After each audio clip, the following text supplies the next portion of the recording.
problem? If that's the case, the new minutes will be a game changer. Keep on watching.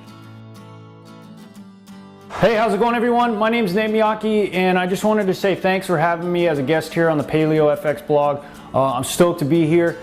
What we thought would be a good introductory post is just to summarize my overall approach to nutrition, my intermittent feasting style approach to nutrition, and then we could expand upon those topics down the line. But if you don't have a big picture idea of where I'm coming from, it's easy to get confused once we dive into the details. Okay, so and probably first off, I should just tell you the goal of the approach, and it's really to finding the right diet structure, meal frequency, and food distribution that makes your plan as practical, functional, and sustainable as possible. So most of the research that's out now basically shows that as long as you control for food choices and the right numbers, you could break up your diet any way you see fit and get great results. So the beauty of that is now you can make your diet fit your life, not the other way around, right?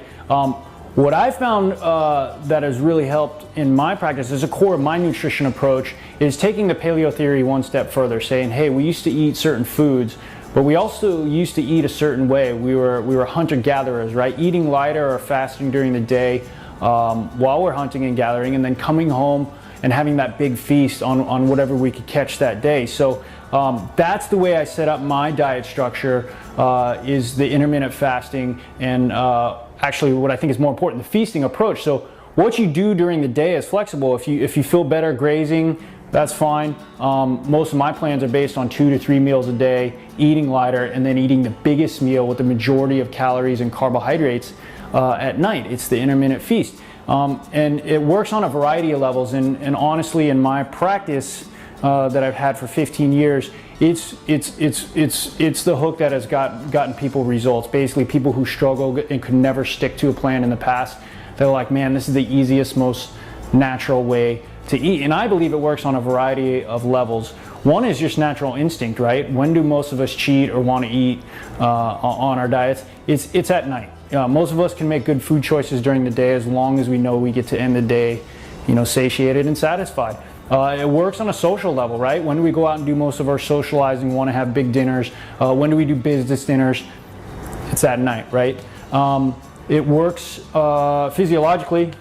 Basically, I don't want to get into details of that, but optimizing fat burning during the day, improving insulin sensitivity, and then restocking energy reserves at night, having an anabolic period there.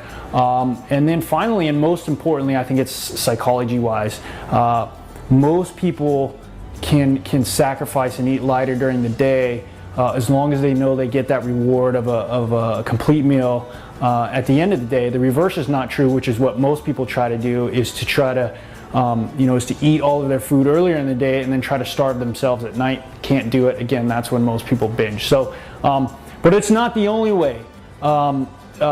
It's just choose any meal frequency and food distribution pattern that makes your diet as practical, functional, and sustainable as possible to follow. So if you are one of those people who does better on 6 small meals a day and starving on lettuce leaves at night, fine, great.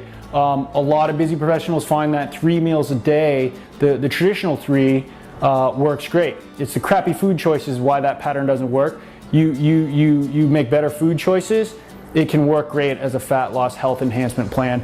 My approach again is to go more intermittent fasting and feasting. So basically just eating lunch and dinner, and having dinner being the biggest meal at night. All right.